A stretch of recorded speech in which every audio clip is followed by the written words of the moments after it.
السلام علیکم ورحمۃ اللہ وبرکاتہ۔ الحمد للہ رب العالمین، والصلاة والسلام علی اشرف المرسلین وعلی آلہ واصحابہ اجمعین، اما بعد فاعوذ باللہ من الشیطان الرجیم، بسم اللہ الرحمن الرحیم۔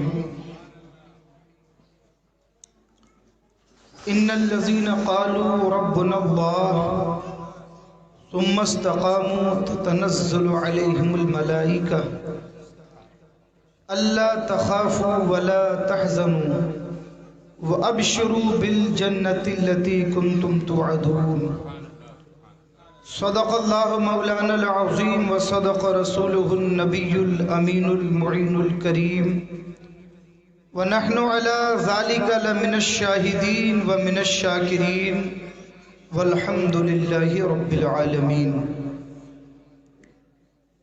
انتہائی عقیدت و محبت کے ساتھ بارگاہ رسالت مآب صلی اللہ علیہ وسلم میں درود و سلام کا نذرانہ پیش کرنے پڑھی اللہم صلی علی سیدنا و شفیعنا و نبینا و مولانا و ملیانا محمد معدن الجود والکرم وعلی آلہ و صحابہ بارک وسلم، صلاة و سلاما علیک یا رسول اللہ، صلاة و سلاما علیک یا حبیب اللہ۔ معزز سامعین کرام، آپ حضرات کو یہ بات معلوم ہے کہ آج کی یہ محفل جس میں ہم اور آپ شرکت کی سعادت حاصل کر رہے ہیں، یہ محفل حضرت مولانا قاری آفتاب عالم صاحب قبلہ کے بھتیجے کی شہادت کے تعلق سے ان کے 40واں پر ایصال ثواب کا پروگرام ہے۔ ایک ایکسیڈنٹ کی بنیاد پر وہ بچہ دنیا سے رخصت ہو گیا۔ اللہ تبارک و تعالی ایسا چچا ہر بھتیجے کو دے، اور اس بھتیجے کو اللہ رب العزت جنت الفردوس میں جگہ عطا فرمائے۔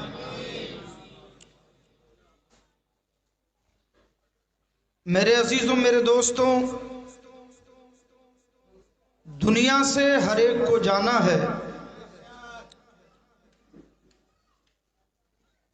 اس پر کسی کا نہ تو اختلاف ہے اور نہ ذرہ برابر کسی کو شک ہے۔ ہر ایک کو دنیا سے جانا ہے، مگر کس طرح جانا ہے اس کے لیے اللہ تعالیٰ نے یہ دار العمل بنایا ہے۔ پروردگار عالم نے قرآن مجید میں اور اپنے نبی کی زبان مبارک سے احادیث نبویہ میں حق راستے کو بالکل واضح فرما دیا، جس پر چل کر ہم اللہ کی رضا حاصل کر سکتے ہیں۔ اس وقت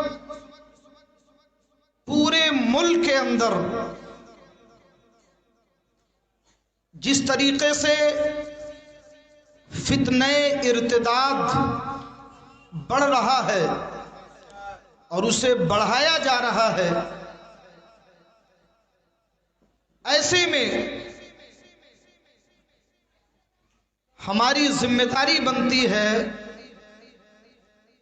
کہ ہم اس فتنہ ارتداد کو روکیں بھی اور حق کو واضح بھی کریں۔ سب سے پہلے ایک بات آپ سمجھ لیں کہ اسلام کی شروعات ہوتی ہے یقین سے۔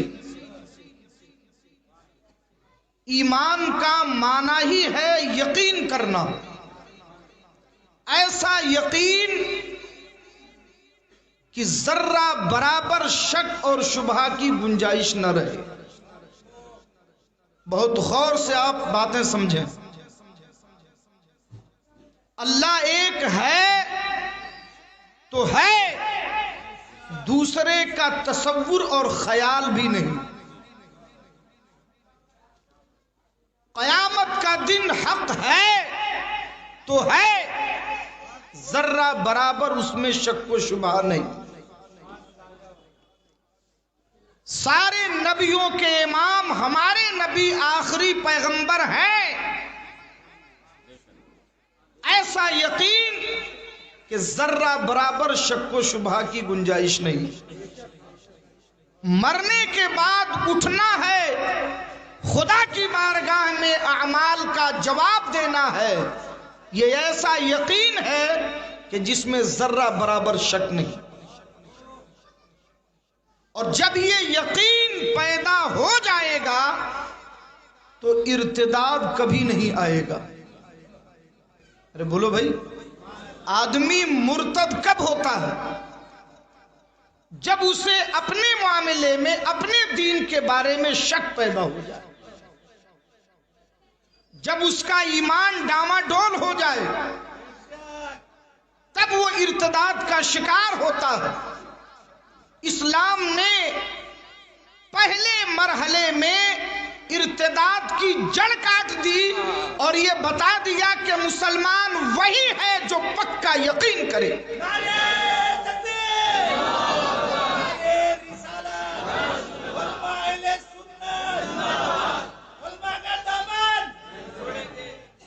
اب اس ایمان کی برکت کیا ہے؟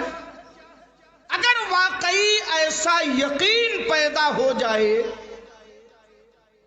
ایمان اتنا مضبوط ہو جائے، تو قرآن فرماتا ہے ان الذین قالوا ربنا اللہ ثم استقاموا تتنزل علیہم الملائکہ۔ اللہ فرماتا ہے جن لوگوں نے یہ کہا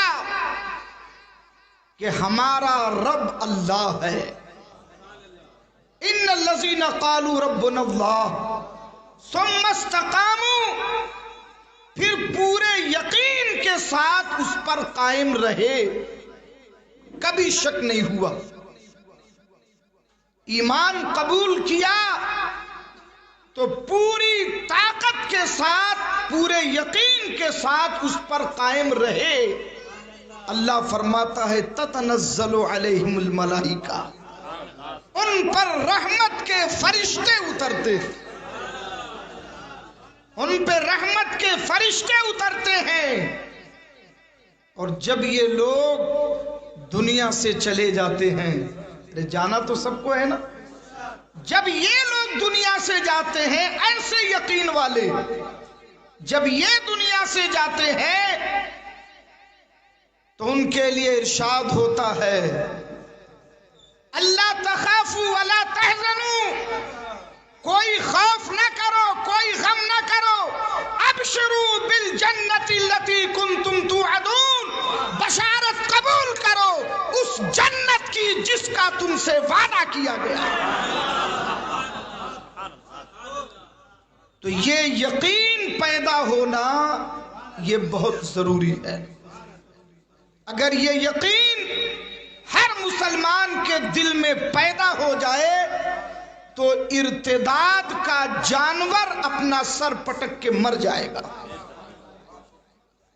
اس لیے ضرورت اس بات کی ہے کہ ہم ہر مسلمان کو واقعی مسلمان بنائیں، اپنے عمل پر، اپنے معاملات پر، اپنے عبادات پر، اپنے دین پر پورا یقین رکھو۔ یقین کی برکتیں اللہ تبارک و تعالی عطا فرماتا ہے۔ میں یہاں پر آگے بڑھنے سے پہلے ایک بات یاد آئی تو بتا دوں. سب سے پہلے ضروری ہے کہ ہم خود اپنے معاملے میں بالکل یقین رکھیں، ایسا یقین کہ اگر ہماری نظر اس کے خلاف بھی دیکھ لے تو جھٹلا دے، ایسا یقین پیدا کرنا. اور جب یہ یقین پیدا ہو جائے گا تو اللہ تبارک و تعالی کی رحمتیں تمہارے یقین کی برکتیں تمہیں عطا کریں گی. میرے عزیزوں، میرے دوستوں، مجھے اس موقع پر امام اہل سنت سیدی سرکار اعلی حضرت رضی اللہ تعالیٰ عنہ کا ایک واقعہ یاد آتا. آپ دیکھیں یقین کتنا مضبوط ہونا چاہیے، اتنا مضبوط کہ حوادثات اپنا رخ موڑ دیں، بلائیں اپنا راستہ بدل دیں، بیماریاں اپنا چہرہ پھیر لیں. یقین کامل ہونا چاہیے. بریلی شریف کے اطراف و انواح میں طاعون کی بیماری پیدا ہوئی. طاعون کی بیماری بوڑھے لوگ جانتے ہیں، گلے میں ایک گلٹی نکلتی تھی اور 2-4-5 دن میں آدمی ختم ہو جاتا تھا. طاعون کی وبا ہوتی تھی. جس شہر میں یہ بیماری آ جاتی سینکڑوں لوگ لقمہ اجل بن جاتے. بریلی شریف اور اس کے اطراف و اکناف کا یہ عالم تھا کہ سینکڑوں جنازے ایک ساتھ پڑھے جاتے تھے. لوگ بالکل اللہ کی بارگاہ میں رو رہے ہیں، گڑ گڑا رہے ہیں، اللہ یہ وبا دور فرما دے. اعلی حضرت رضی اللہ تعالیٰ عنہ کے گلے میں گلٹی نکل گئی.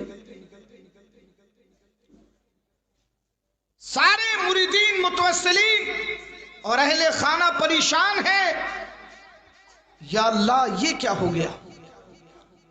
حکیم صاحب کو بلایا گیا. حکیم صاحب نے دیکھا، تشخیص کیا اور اس کے بعد سر جھکا کر کے کہتے ہیں یہ تو وہی طاعون کی گلٹی. جب حکیم نے تشخیص کر کے ڈکلیئر کر دیا اب تو پورے گھر میں کوہرام مچ گیا. اعزاء و اقارب، دوست و احباب رونے لگے.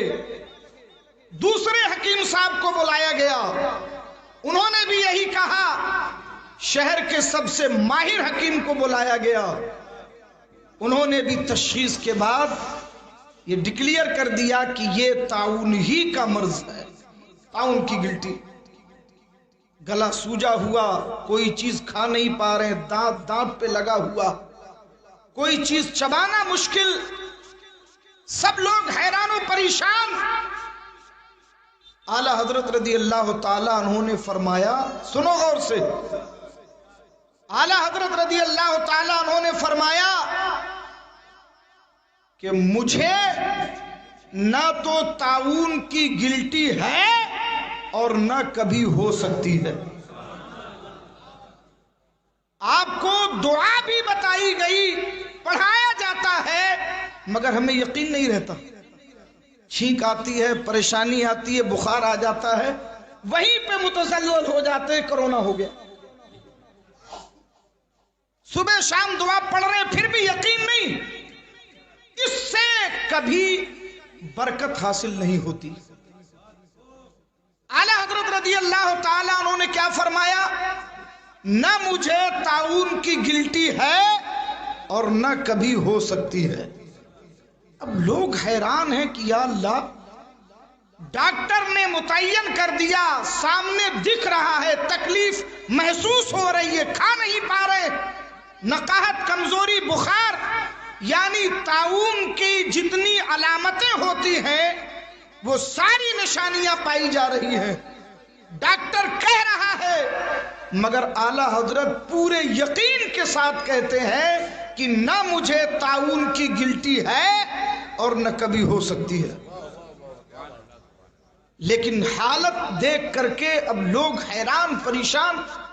جب آپ نے دیکھا کہ بہت زیادہ لوگ پریشان ہو گئے، یہاں تک کہ اقربا آپ کے قریب کھڑے ہو کر کے رونے لگے کہ شاید اب دنیا سے جانے کا وقت آ گیا ہے، تو اعلیٰ حضرت رضی اللہ تعالیٰ عنہ نے اپنا ہاتھ اٹھایا اور اس کے بعد دعا سے پہلے آپ نے فرمایا کہ سنو، مجھے گلٹی اس لیے نہیں ہو سکتی کہ میرے آقا جناب محمد الرسول اللہ صلی اللہ علیہ وسلم نے فرمایا کہ جس نے کسی بیمار کو دیکھ کر یہ دعا پڑھ لی جو میں نے تمہیں بتائی، الحمدللہ الذی عافانی مما ابتلاک بہ وفضلنی علی کثیر ممن خلق تفضیلا، جس نے یہ دعا پڑھ لی وہ بیماری اس دعا پڑھنے والے کو نہیں ہوگی۔ اعلیٰ حضرت نے کہا کہ میں نے طاعون زدہ بیماروں کو دیکھ کر یہ دعا پڑھ لی ہے، میں نے یہ دعا پڑھ لی ہے، اس لیے مجھے یہ بیماری نہیں ہو سکتی، اور گلٹی نکلی ہوئی ہے۔ یقین دیکھو، بخار آ رہا ہے، تکلیف ہے، گلا سوجا ہوا ہے، گلٹی نظر آ رہی ہے، مگر نہ تو اپنی حالت پر نہ گلٹی پر اگر نظر ہے تو احمد مختار کی بات پر نظر۔ مصطفیٰ نے فرمایا ہے تو نہیں ہوگا، جو دکھ رہا ہے یہ غلط ہے، جو دکھ رہا ہے یہ جھوٹ ہے، جو محسوس ہو رہا ہے یہ جھوٹ ہے، جو مصطفیٰ نے فرمایا وہ صحیح ہے۔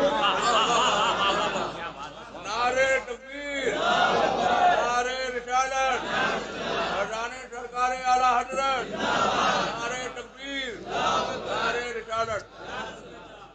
بات سمجھ میں آ رہی ہے؟ تو دکھانا چاہتا ہوں یقین کیسا ہونا چاہیے۔ کب رحمت کے فرشتے اترتے ہیں؟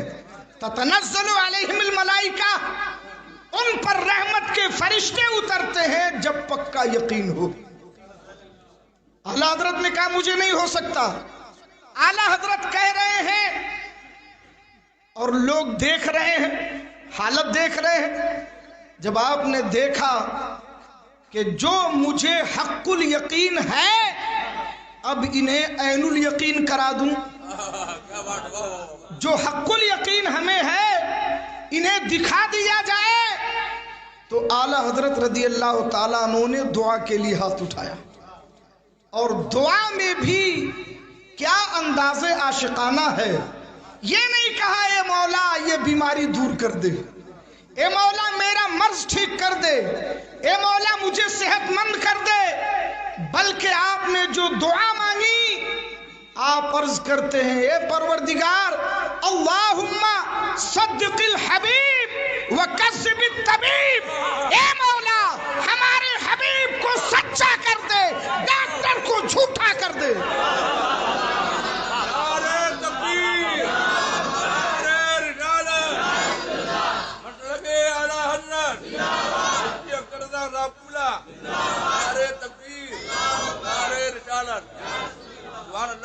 اے مولا اپنے حبیب کو سچا کر دے، ڈاکٹروں کو جھوٹا کر دے۔ انداز دیکھو دعا کا۔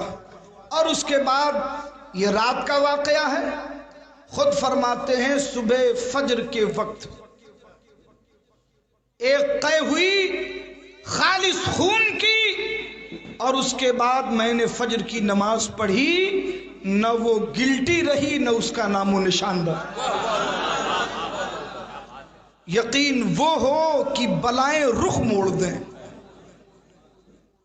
ٹھیک ہے؟ اللہ فرماتا ہے ایسے لوگوں پر رحمت کے فرشتے اترتے ہیں اور انہیں بشارت دی جاتی ہے جنت کی، اللہ تخافوا ولا تحزنوا، نہ تم کسی بات کا خوف کرو نہ غم کرو۔ آج ہمارے جو مسائل ہیں اگر ایک لفظ میں بیان کروں تو اسلام پر یقین نہ ہونے کی بنیاد پر ہے۔ اگر ہمیں کامل یقین ہو جائے تو خدا کی قسم حکومت کا پوری دنیا اگر فتنہ ارتداد کھڑی کر دے، دولتوں کے انبار لگا دے، حسن کی کرشمہ سازیاں دکھا دے، جاگیریں عطا کر دے، تو ہمارے اسلاف نے ٹھوکر مار کر کے بتا دیا ہے کہ جن کی نگاہوں میں جمال مصطفیٰ آ جاتا ہے وہ دنیا کی دولت کو ٹھوکروں پہ اڑا دیا اس لیے یقین پیدا کرنا ضروری ہے، اور مرنے سے پہلے یہ یقین پیدا کر لو، یقین رکھو کہ مسلمان ہی جنتی ہے، یقین رکھو ہمارا دین ہی سچا ہے، یقین رکھو کہ خدا ایک ہے اور اس نے ہم سے جنت کا وعدہ کیا ہے۔ ہم اسلام پر عمل کریں گے تو مرنے کے بعد ہمارا ٹھکانہ جنت ہے۔ میرے عزیزوں، میرے دوستوں، میں ایک بات بتاؤں، ایک بات یاد آئی ہے،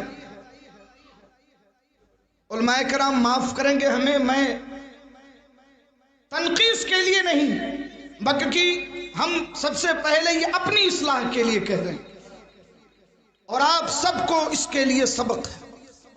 علامہ بلکہ صوفیہ کی جماعت میں ایک عظیم صوفی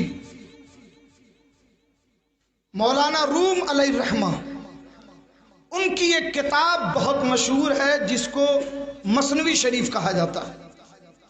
آج کل ہم لوگ اس کا مطالعہ کم کرتے ہیں بلکہ نہیں کرتے، مگر ہمارے اکابرین اسے اپنے مطالعے میں رکھتے تھے۔ اب تو اس کے کئی زبانوں میں اس کے ترجمے ہو چکے ہیں۔ اس میں ایک واقعہ لکھا ہے کہ ایک گدڑیا بکری چرانے والا پورے محلے کی بکریاں چراتا تھا، مگر وہ جس گاؤں میں رہتا تھا اس گاؤں میں کوئی چراگاہ نہیں تھی، یعنی بکری چرانے کے لیے وہاں پہ ایسا میدان اور ایسی ہریالی نہیں تھی جہاں وہ بکریوں کو چرائے۔ گاؤں کے باہر ایک دریا تھا اور دریا کے اس پار کافی چراگاہیں تھیں، بڑا میدان تھا، جنگل تھا۔ تو وہ صبح کو اپنی بکریاں لے کے دریا کے کنارے جاتا اور کشتی پہ سوار کرتا اور کشتی پار کر کے اس پار جا کے بکریاں چراتا، اور شام کو پھر کشتی پہ سوار کر کے بکریاں واپس اپنے گاؤں میں لے آتا۔ تو 2 آنا کرایہ وہ کشتی کو دیتا تھا جانے کا اور 2 آنا آنے کا، یعنی 4 آنا کرایہ وہ بکریوں کے لے جانے اور لے آنے کا کشتی والے کو دیتا تھا۔ بہت غور سے سنیے گا، اس میں بڑی نصیحت ہے۔ تو مولانا روم علیہ رحمہ تحریر فرماتے ہیں کہ ایک دن اس کے دل میں خیال آیا کہ اسلام میں ہر چیز کی دعا ہے، کھانے کی دعا، پینے کی دعا، غسل کی دعا، بیماریوں سے بچنے کی دعا، آفات سے بچنے کی دعا، بلاؤں سے بچنے کی دعا، ہر چیز کی دعا الحمدللہ موجود ہے۔ تو کوئی ایسی دعا تو ضرور ہوگی کہ بغیر کشتی کے بکریوں کو پار کر لوں، کوئی ایسی دعا تو ہوگی کہ بغیر کشتی کے میں اپنی بکریاں پار لے جاؤں تو 4 آنا روزانہ ہمارا بچ جائے گا۔ تو وہ سوچا اور آ گیا امام صاحب کے پاس۔ امام صاحب سے کہا کہ حضرت یہ بتائیے اسلام میں ہر چیز کی دعا ہے؟ امام صاحب نے کہا ہاں ہے۔ کہا حضرت میں بکریاں لے کے جاتا ہوں، لے کے آتا ہوں، کشتی پر روزانہ 4 آنا خرچ کرنا پڑتا ہے، ایک ایسی دعا مجھے بتا دیجئے تاکہ میں بغیر کشتی کے اپنی بکریاں لے جایا کروں، مجھ غریب کا 4 آنا بچ جائے گا۔ امام صاحب نے کہا یار عجیب و غریب دعا پوچھ رہا ہے یہ، اب اس کو میں کون سی دعا بتاؤں؟ امام صاحب نے کہا اچھا ٹھیک ہے آپ ملیے بعد میں۔ اب وہ 2 دن کے بعد پھر آ گیا، حضرت وہ دعا بتائیے۔ امام صاحب نے کہا اچھا ٹھیک ہے میں ذرا دیکھتا ہوں، بتاتا ہوں آپ کو، تھوڑا تسلی رکھیں۔ 2-3 دن کے بعد پھر پہنچ گیا، انہوں نے دیکھا یار یہ تو پیچھے ہی پڑ گیا ہے، کیا کروں؟ اب کون سی دعا بتائیں اس کو بغیر کشتی کے بکری پار کرنے والی؟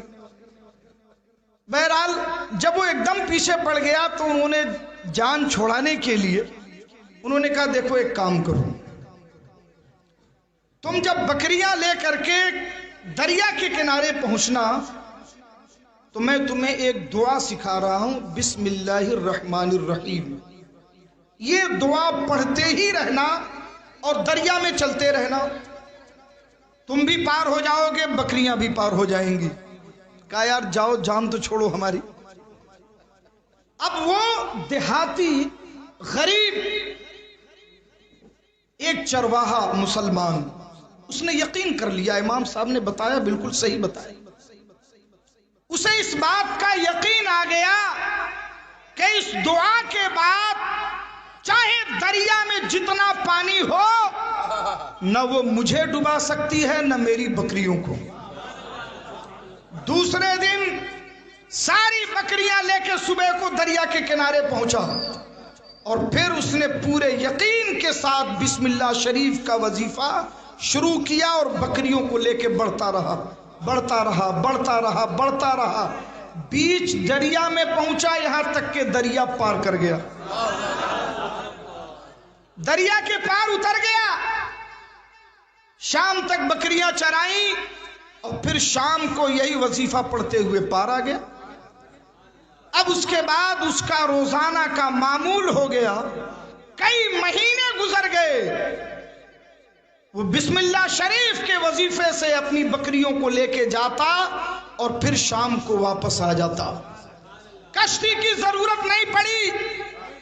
اتفاق سے ایک شام کو وہ بکریاں لے کے واپس پہنچا ہی تھا کہ اس نے دیکھا کہ امام صاحب دریا کے کنارے کھڑے ہیں۔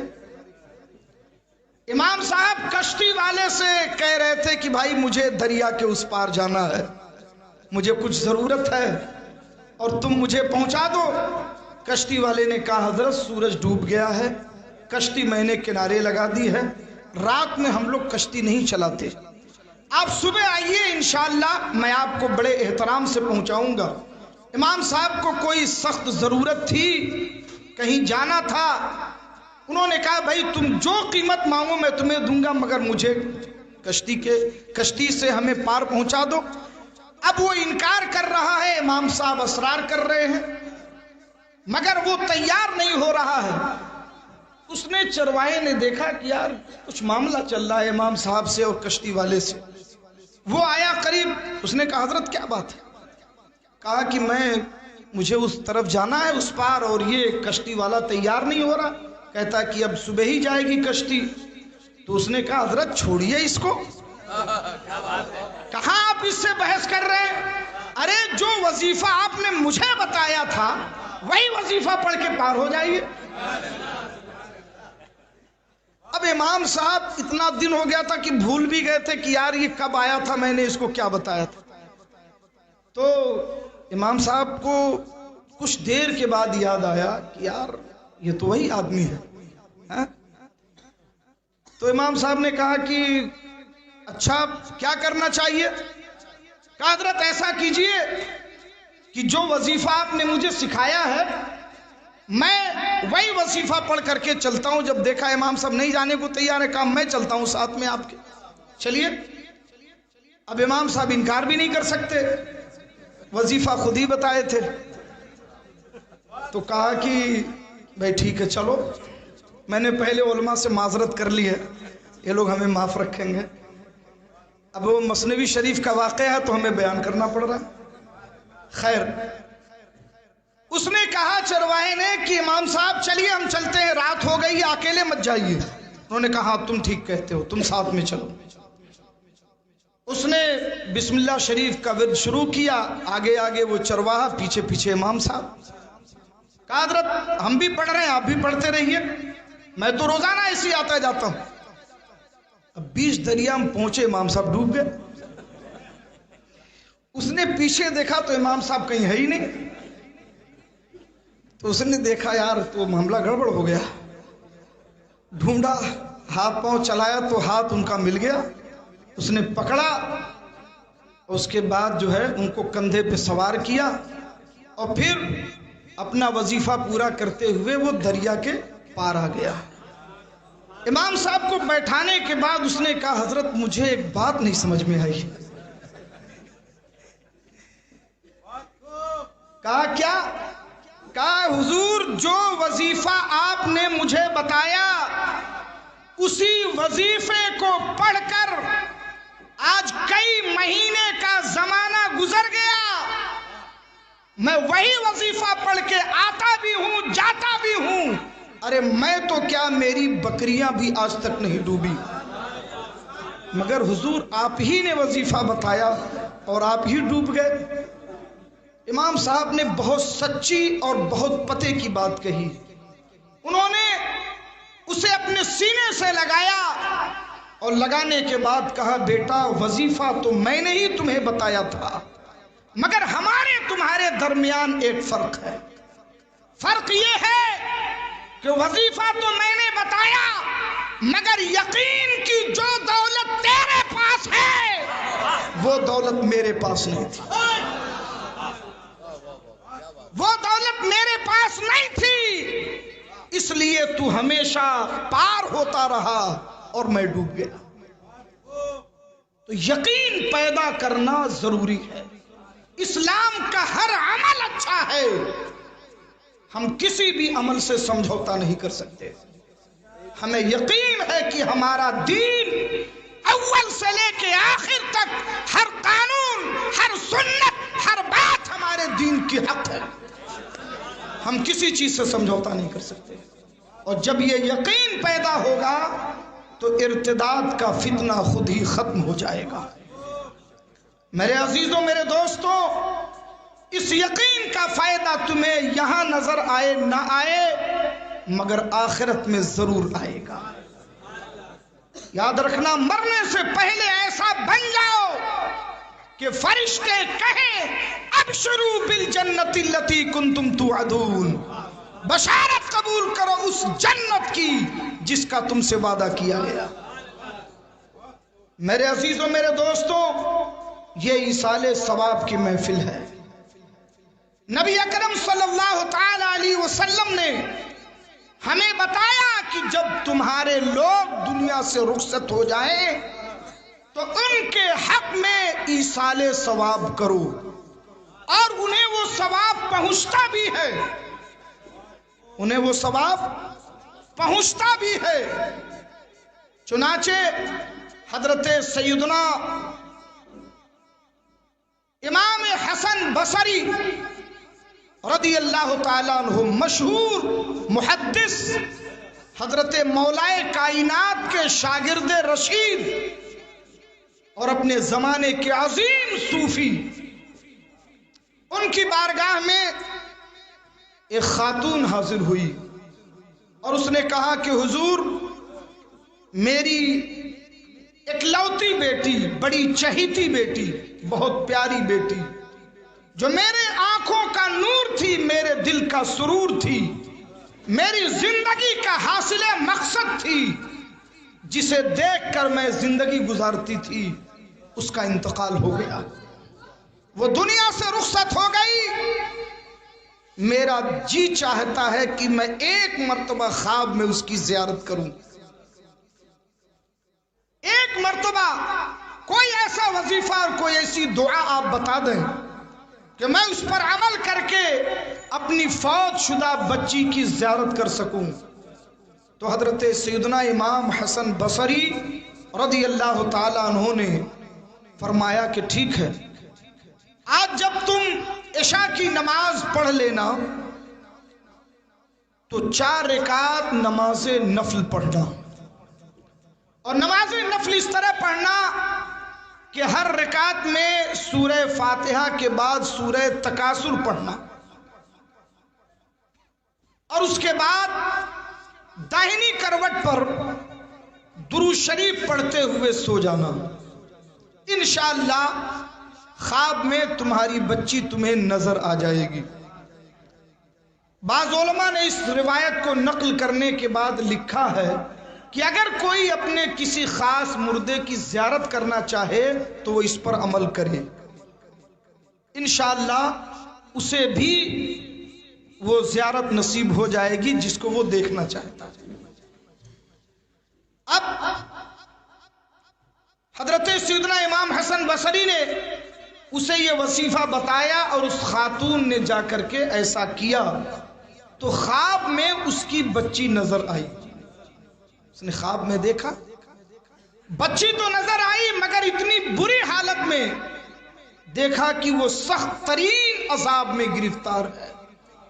اس کے بدن پہ تارکول یعنی ڈامر کا لباس ہے جو آگ سے دہک رہا ہے. اس کے ہاتھ اور پیر میں آگ کی زنجیریں ہیں اور وہ سخت ہولناک عذاب میں گرفتار ہے اور چیخ رہی ہے. ماں نے اپنی چہیتی بیٹی کو خواب میں جب اس حالت میں دیکھا تو چیخ مار کے بیدار ہو گئی.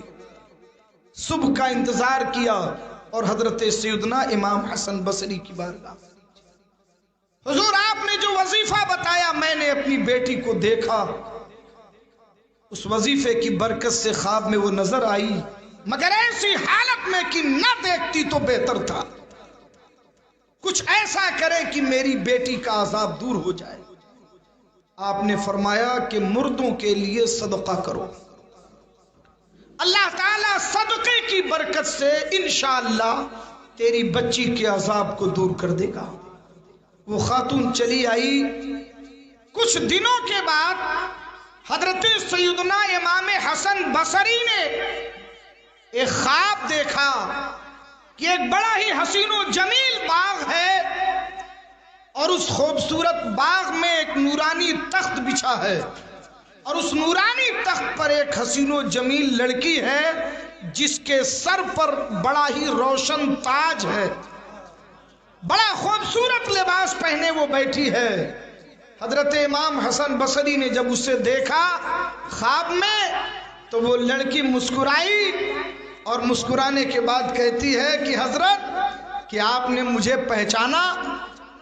حضرت سیدنا امام حسن بصری نے کہا بیٹی میں نے تجھے نہیں پہچانا، میں نے تجھے آج سے پہلے کبھی دیکھا ہی نہیں تو میں کیا پہچانوں. اس نے کہا میں اسی بوڑھی خاتون کی بیٹی ہوں جس کو آپ نے وظیفہ بتایا تھا تاکہ میری ماں مجھے خواب میں دیکھ سکے. تو حضرت سیدنا امام حسن بصری رضی اللہ تعالیٰ عنہ نے فرمایا کہ مگر تیری ماں نے تو مجھے کچھ اور ہی بتایا تھا کہ تو عذاب الہی میں گرفتار ہے، مگر آج میں تجھے بڑی اچھی پوزیشن میں دیکھ رہا ہوں. تو اس نے کہا کہ بالکل آپ نے صحیح سنا اور واقعی میں عذاب قبر میں گرفتار تھی اور مجھ جیسے سینکڑوں لوگ تھے جو قبر کے عذاب میں گرفتار تھے، مگر ایک عاشق صادق، ایک سچا مسلمان قبرستان سے گزرا اور اس نے نبی رحمت صلی اللہ علیہ وسلم پر درود و سلام کا نذرانہ پیش کر کے اس کا ثواب ہمارے قبرستان کے مردوں کو بخش دیا. ہمارے قبرستان کے مردوں کو بخش دیا. یہ اس کے ایصال ثواب کی برکت ہے کہ اللہ نے ہماری حالت بدل دی.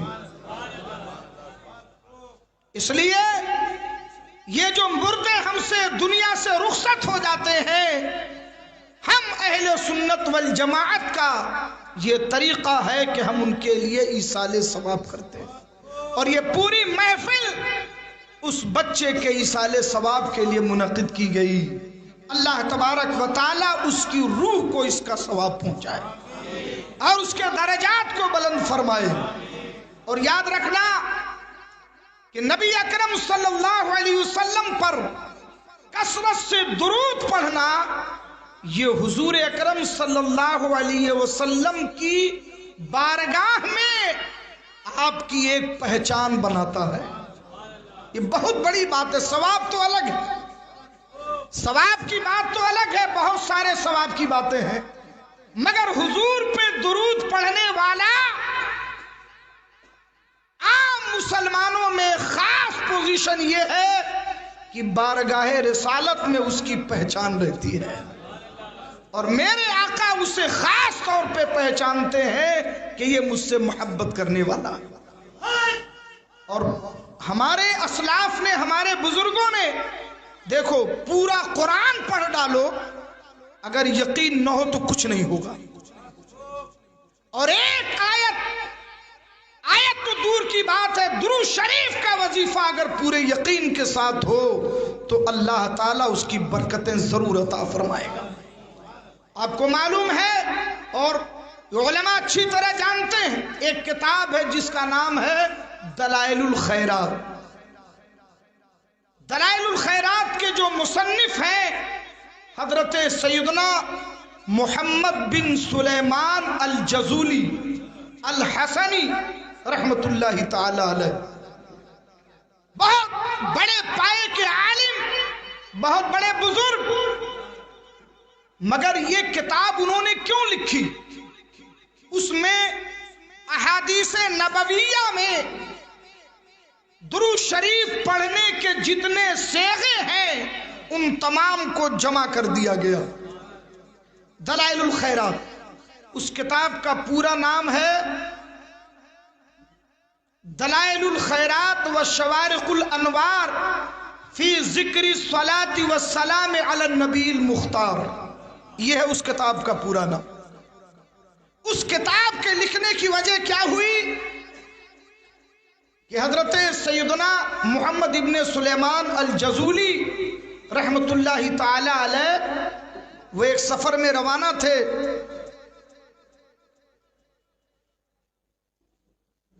ظہر کی نماز کا وقت قریب تھا، انہیں ظہر کی نماز پڑھنی تھی،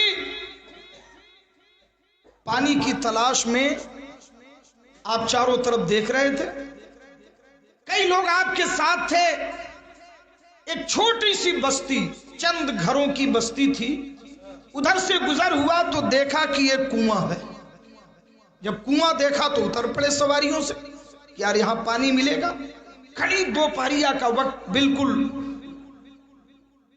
سورج اپنے شباب پر، لوگ اپنے اپنے گھروں میں ہیں، جب کنویں کے قریب اترے تو دیکھا نہ کوئی ڈول ہے نہ رسی ہے، اور کنویں کا پانی بہت نیچے ہے، بہت نیچے۔ اب سوچا کہ یار پانی نکالیں کیسے؟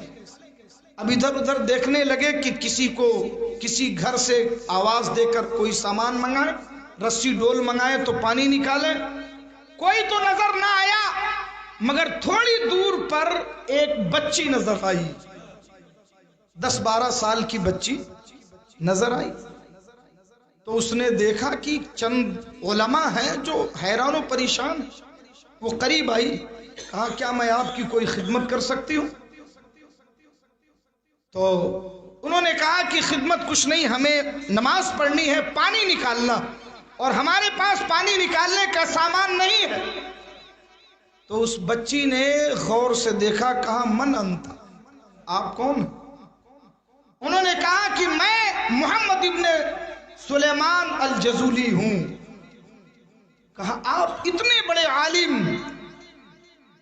اتنے بڑے محدث، اور آپ اس کے لیے پریشان ہیں کہ کنویں سے پانی کیسے نکالیں؟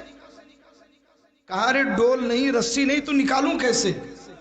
اس بچی نے کہا ٹھہریے، 12 سال کی بچی وہ کنویں کے قریب گئی اور منڈیر، جو کنویں کا منڈیر ہوتا ہے، اس پہ ہاتھ رکھ کے اندر جھانکا اور تھوک دیا۔ کیا کیا؟ تھوک دیا۔ فَبَصَقَتْ فِي الْبِيرِ فَفَاضَ مَاؤُهَا حَتَّى صَاحَ عَلَى وَجْهِ الْأَرْضِ۔ اس بچی نے تھوکا تو وہ پانی جو کئی فٹ نیچے تھا وہ ابل کے اوپر آیا، یہاں تک کہ کنویں کے منڈیر کے باہر بہنے لگا۔